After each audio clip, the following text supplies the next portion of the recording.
siapakah Albani? Apakah emang kita harus ikut Syekh Albani dalam hadis sahih, disahihkan Albani, dhaifkan Albani? Kita cek dulu.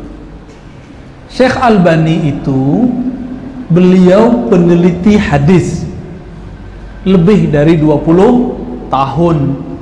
Itu harus diakui. Dan beliau punya karya banyak.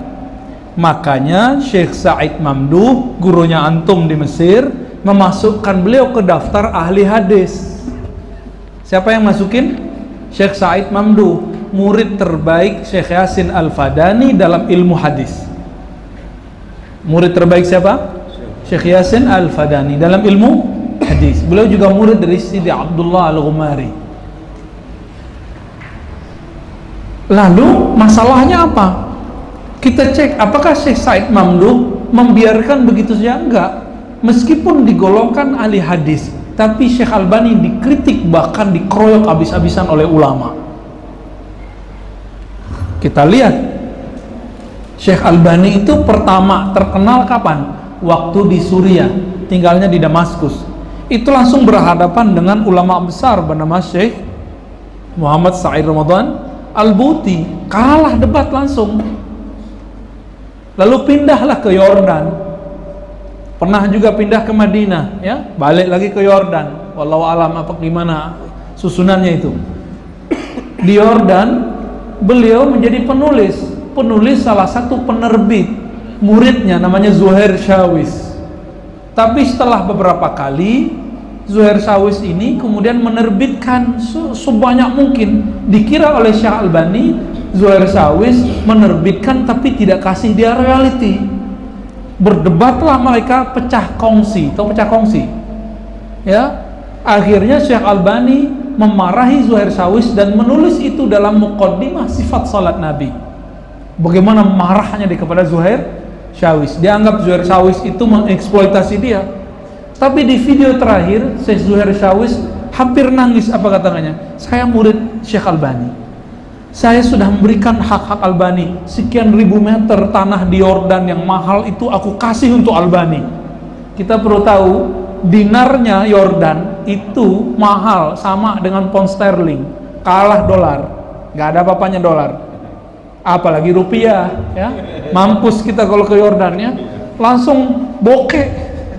Saya ke Yordan cuma berapa hari langsung bokeh, Pak, ya. Gak berani beli apa-apa di sana.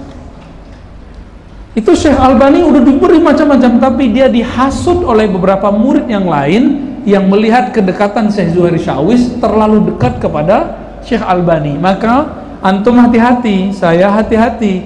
Kedekatan itu terkadang jika berlebihan, kadang membuat itu menjadi awal permusuhan yang luar biasa. Jadi sama orang jangan dekat amat, ya.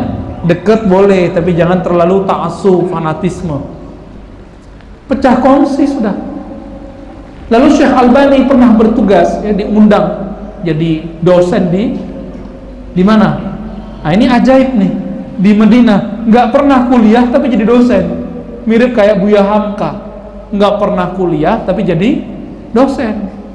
Tapi karena beliau nggak pernah jadi mahasiswa, langsung aja jadi syekh, maka cara ngajarnya beda dengan cara ngajar dosen.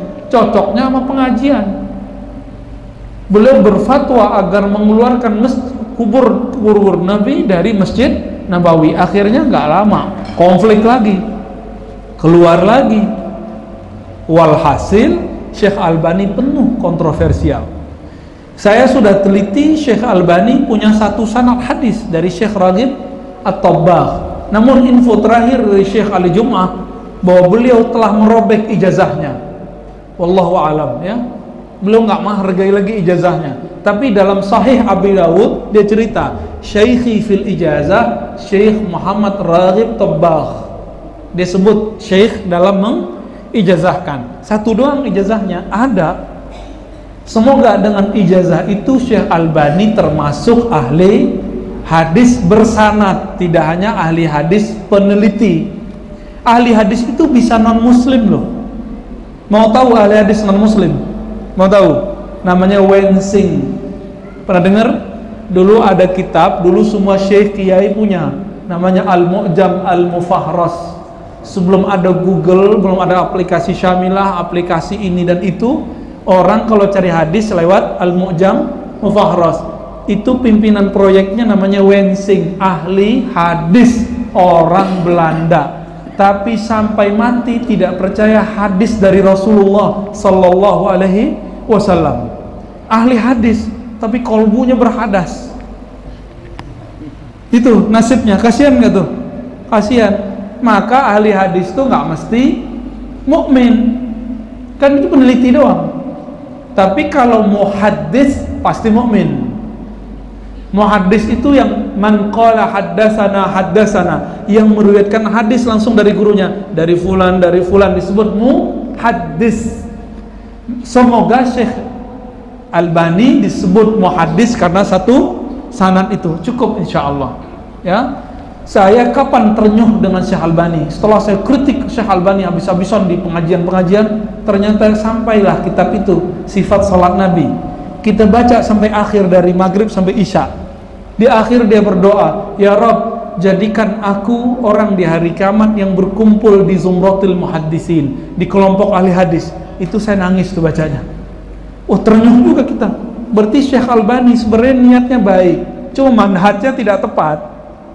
Jadi mungkinkah orang punya niat baik, manhajnya tidak bagus? Mungkin.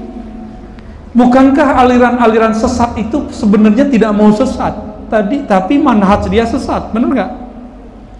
Mohon maaf, agama-agama lain tujuannya baik nggak? Tapi cara beragamanya benar nggak? Nggak benar. Apalagi dalam persoalan hadis. Syekh Albani itu seharusnya jadi peneliti hadis aja, nggak usah menjadi mufti, tapi dia suka berfatwa padahal dia tidak pernah kuliah, nggak pernah dapat ijazah untuk berfatwa. Kami untuk fatwa dapat ijazah dulu dari guru, tapi sampai sekarang kita nggak pernah menilai diri kita bisa berfatwa, cuma nukil fatwa aja. Jadi bolehkah Syekh Albani dijadikan rujukan dalam sahih tidak sahih? Boleh dengan syarat. Dengan syarat apa? Tidak ada kontradiksi antara dia dengan ulama-ulama yang huffaz. Contohnya, Imam Tirmizi bilang hadisnya sahih atau hasan, terus Albani bilang dhaif pakai Imam Tirmizi. Contohnya apa? Dulu pernah kita kasih contoh. Imam Tirmizi menyebut hadis mengazankan anak baru lahir hadisnya sahih hasan, tapi Syekh Albani bilang dhaif. Kita pakai mana? Imam Tirmizi. Imam Tirmizi murid siapa? Murid Bukhari, gurunya ratusan. Syekh Albani gurunya cuma satu.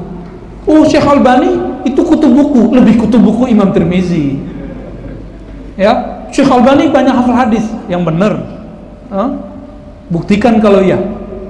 Ya, kita udah dengar rekaman-rekaman Syekh Albani itu nggak hafal sanad hadis. Alhamdulillah kita minimal hafal lah satu sanad hadis inamal amal binniyat dari kita sampai ke Nabi ya. Nanti kita sambung-sambung dengan riwayat-riwayat yang lain, insya Allah. Ya, saya juga masih ngapalin Sahih Bukhari, belum selesai. Ya, semoga selesai sebelum wafat, amin. Ya, biar nanti menjadi penghafal Sahih Bukhari, insya Allah. Oke, jadi Syekh Albani boleh dipakai dengan syarat apa? Tidak ada kontroversi dengan ulama.